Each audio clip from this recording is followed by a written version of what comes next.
Good evening. I trust you've had a fruitful day. I do not say happy, though I do hope it has been happy.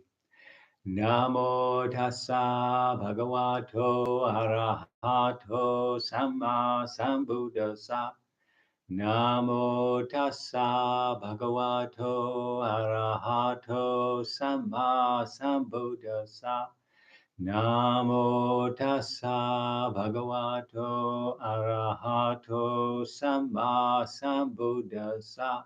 Homage to the Buddha, the blessed, noble, and fully self-awakened one. So we're making our way through the discourse on how to establish right mindfulness. Now, the one in the middle length sayings, the Majjhima Nikaya, that doesn't have the fullness of the Four Noble Truths. For that, I've had to go to another book called The Long Discourses of the Buddha, and they are long. And this one does include the Four Noble Truths. So this is something that you very rarely get. They're presumed in all the literature that you read that the Four Noble Truths are there at the basis. But here we've actually got what the Buddha meant by those Four Noble Truths. Now, as I say, what the Buddha meant and what's actually written here, they've obviously been formalized. So in the earlier part of the scriptures, it's much more informal the way he's teaching. By this time, everything's been formalized into lists, etc. So I'll read through these Four Noble Truths. So this is, remember, in the section on Dhamma, which is translated as mind objects. But as we can see, I think it'll be closer to the mark when we talk about the teachings.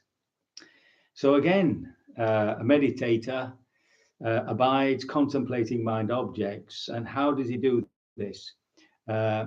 He does in respect to the Four Noble Truths. This is suffering. He knows it as it really is. This is the origin of suffering. He knows it as it really is. This is the cessation of suffering. He knows as it really is, And this is the way of practice leading to the cessation of suffering. And what is this noble truth of suffering? Birth is suffering, aging is suffering, death is suffering, sorrow, lamentation, pain, sadness, and distress are suffering. Being attached to the unloved is suffering.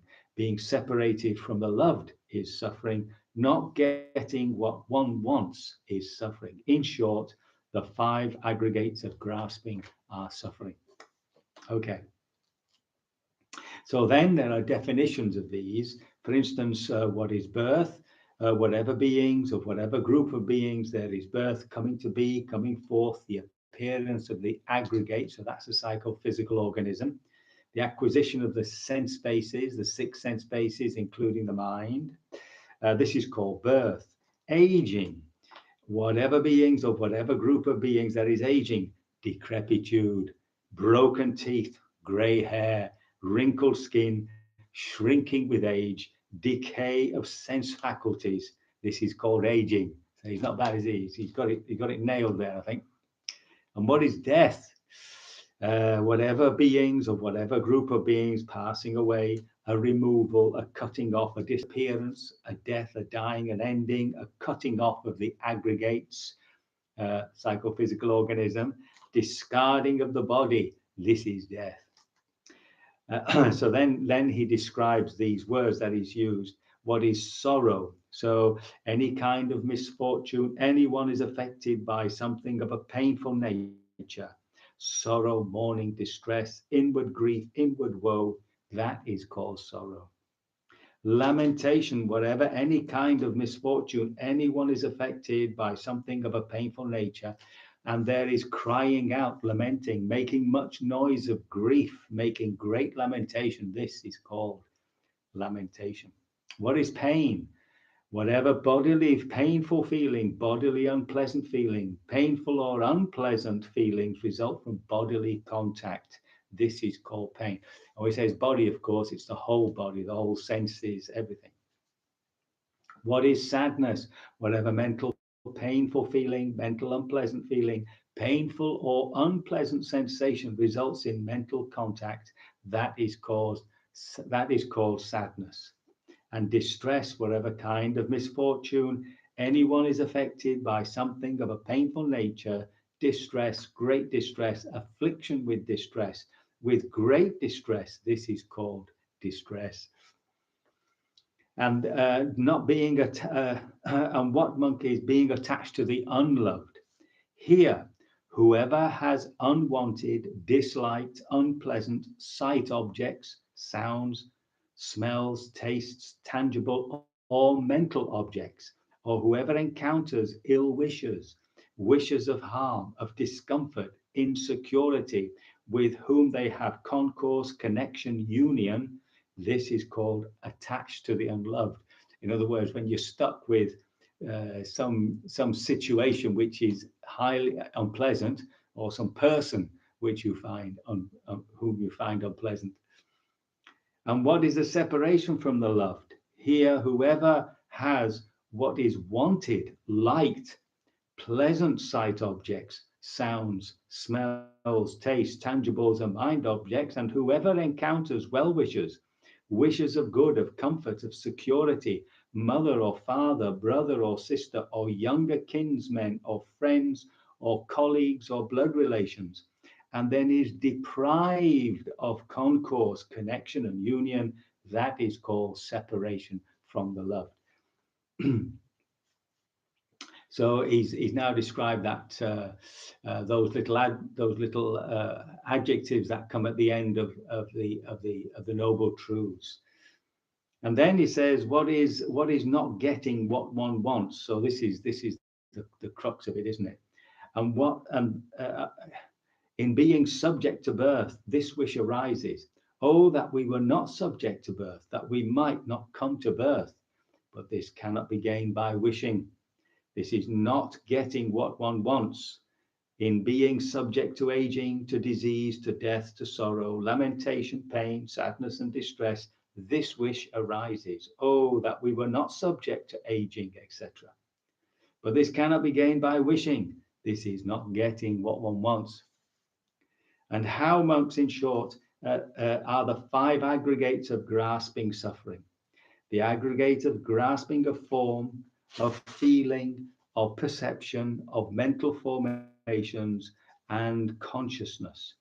These, in short, are the 5 aggregates of grasping. So now, remember, the Buddha has this cross-section of human beings, where there's the body, which includes the senses, all the senses, including the mind, the mental base. And then there are all the feelings, both physical and mental feelings that we have in the body.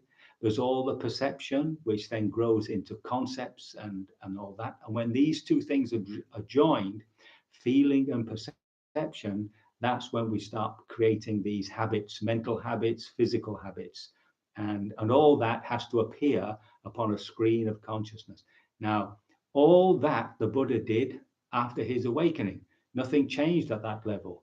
Right? He had a body, he was feeling things, he had perceptions and concepts. I mean, all his teaching is a psychological philosophy or an ethical philosophy. And of course, he's conscious. So nothing has changed. What has changed is the grasping, okay? That's the one thing that's changed. What is this grasping? It's identity. So we did all that at the beginning of this series, if you remember, about the self. It's identifying with this form that creates the initial problem, because with this being me, I'm trying to chase happiness with it. And either I'm getting it and it disappears just when I've got it, or it never stays long enough, or I'm stuck in a situation which is unpleasant. So chasing happiness from the point of view of a self is a fool's game. So that's this whole business of letting go. But we're coming to that. So now the next noble truth, of course, is the origin of suffering. It is that very craving which gives rise to rebirth, bound up with pleasure and lust, finding fresh delight now here, now there. That is to say, sensual craving, craving for existence, and craving for non-existence.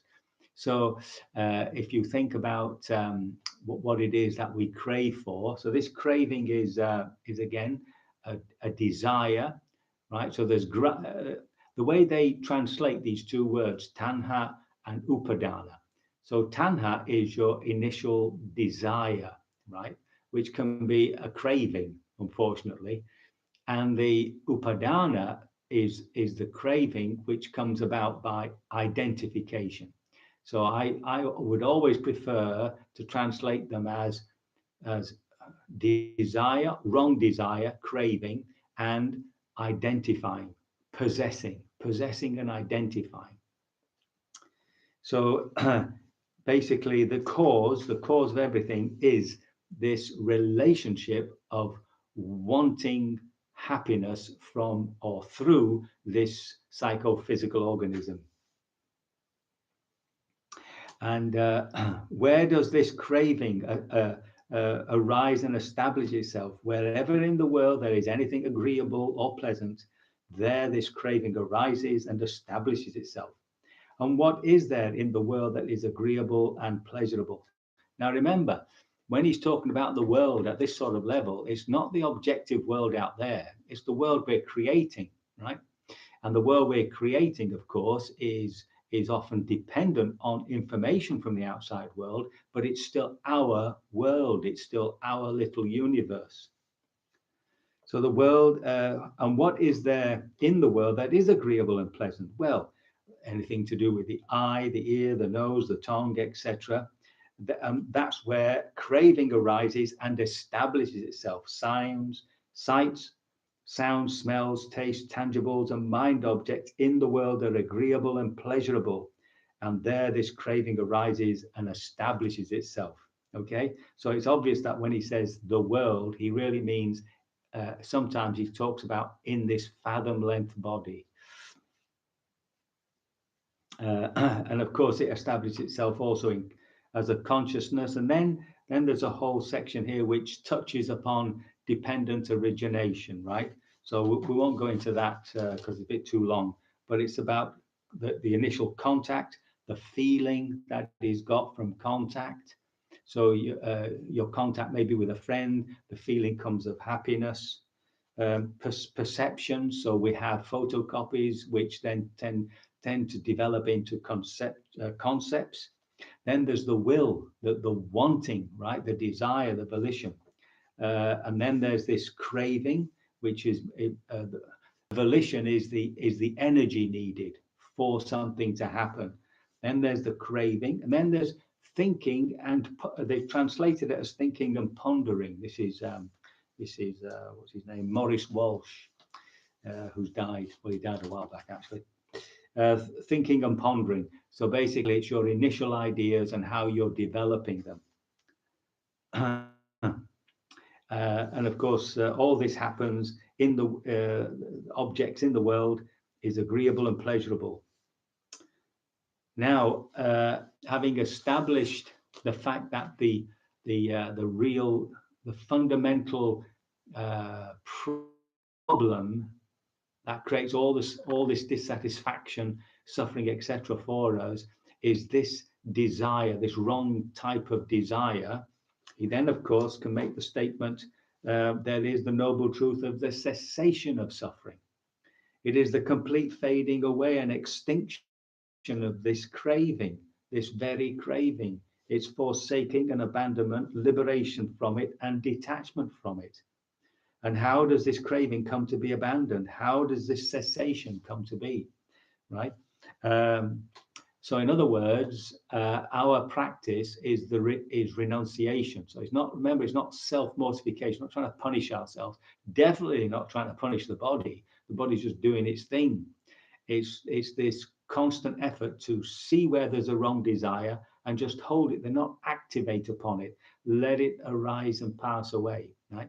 And every time we experience that, and the release, the relief, the unshackling from that desire, and the little bit of joy that arises, right? Even if it's just that lovely equanimity that arises, the peacefulness of a mind which is not agitated, turbulent with desire. That's a little sneaky preview of nibbana. Whatever is agreeable. Let's take a look now. And then he goes through, the consciousness, the eye consciousness, and all that, through all the sights and sounds, etc. Letting go of all that, of contact, and then finally, right, and that is the cessation of suffering. And what, monks, is the noble truth? So this, I'm sure you all know, but even so, right view. What is right view? Well, it is the knowledge of this suffering, the knowledge of the reason or the cause of suffering, the knowledge of the cessation of suffering, and this very practice leading to that cessation. The next one, of course, is right attitude, samasankappa. So some people translate it as right motive, but I just prefer the word attitude. So it's thoughts of ill will. It's actually an attitude of letting go of things, letting go of that desire. Thoughts of non-ill will, which is, of course, it's everything that you don't want to do in order to establish love.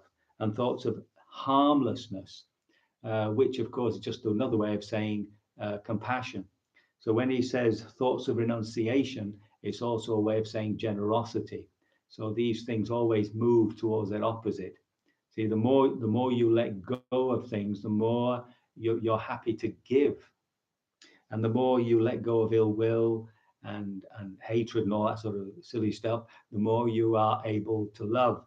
And the more you let go of harmfulness, harmful thoughts, wishing somebody ill, and the more obviously there's compassion, because all this negative stuff is always being transformed, right? You don't lose anything. It's just energy. It's just energy. It's just thinking and all that, and it's just slowly transforming in towards their opposites. What is right speech? So he always tells us what we shouldn't be doing first. So it's refraining from lying, from slander, from harsh speech. There's a better word than harsh speech.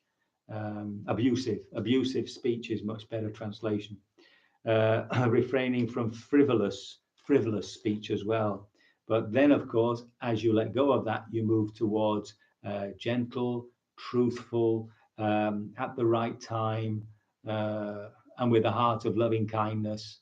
So your speech is coming from a different center. It's coming from the good heart. What, monks, is right action? Refraining from taking life, from taking what is not given, from refraining from sexual misconduct. So obviously, if we stop taking life, then we move towards preserving it. If you stop taking what is not freely given, you move towards generosity.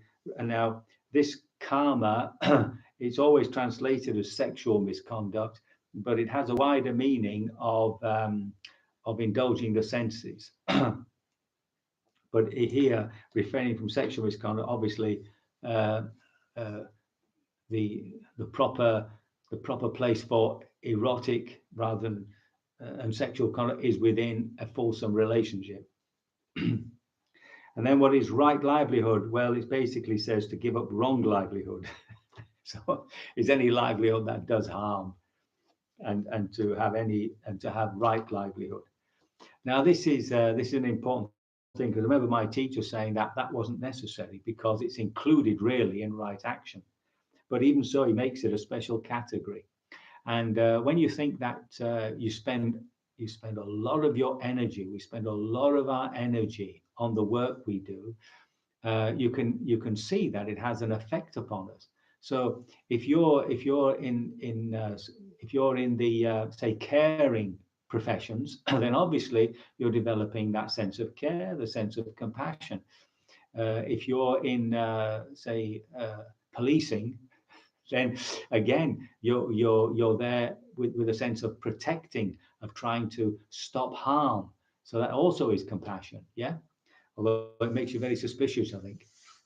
So whatever livelihood you're undertaking, it will have an effect on your character, on the way you experience life. Yeah? Then the last three, by the way, they often remember the Eightfold Path is put as Sila Samadhi Panya, which is morality, samadhi, meditation and wisdom, and it sort of mixes it the other way around. So, but as it's laid out by the Buddha, it's wisdom and then right conduct, and then finally the meditation. So right effort rouses his will, makes an effort, stirs up energy, exerts his mind, and strives to prevent the arising of unarisen, evil, unwholesome mental states. In other words, to stop naughty things arising in the mind. And he arouses his will, etc., and strives to overcome evil, unwholesome mental states. So as soon as something that you see as unwholesome come up, then there's the effort to not enjoin it, not develop it, not express it. And then he rouses his will, makes an effort, stirs up energy, exerts his mind, and strives to maintain wholesome mental states that have arisen and not let them fade away. And he does the same. He arouses to produce. The next one is to produce unarisen wholesome states. In other words, always having right intentions which bring up right wholesome mental states, and when they arise, to do our best to maintain them. And what monks is right mindfulness. Now, I did say this was about meditation, but obviously the effort is there in the whole of the path, in what we do, our livelihoods, etc. Right mindfulness is also throughout the day. It's not just when we're sitting. So, but here is basically it's basically meant as only the meditation, when we're sitting, So that puts us right mindfulness, and right concentration here is really only expressed as the jhana, these absorption states. But obviously, in ordinary daily life, it's keeping your attention on what you're doing. Okay. So then the usual refrain that he contemplates mind objects as mind objects internally and externally, both in. So you can see them in other people, these things. You can see these attitudes and what they're doing, etc. He abides contemplating the arising of mind objects. He abides contemplating the vanishing. So it's the arising and vanishing, both the arising and vanishing. So it's always about seeing process, about seeing that nothing remains, nothing's reliable. Or just this bare attentiveness, as they put it, that of something which arises within our consciousness, and just enough so that insight and awareness can arise. And he abides detached. That should be, see, that's the old way of saying it. You see, this was published in, I don't know, I think it's the 90s or something. And that was the old way of expressing this detachment. Now they say non-attachment. See, it's non-dual, right? It's neither attachment nor detachment. It's non-attachment. And monks, this is how you abide, or meditators, this is how you abide, contemplating mind objects. So that completes all these mind objects, the last section, the fourth section of the Satipaṭṭhāna discourse. But then there's this lovely ending, this conclusion, which hopefully raises possibilities for us. Whoever should practice these four foundations of mindfulness for just 7 years may expect one of two results. Either arahatship, complete liberation from all suffering and the awakening, or if there is some substrate left, you haven't quite made it, then it's the state of non-returner. Now, the non-returner is that person who is no longer attracted to the sensual life, right? They've gone beyond, but they've not gone so beyond that they're fully liberated.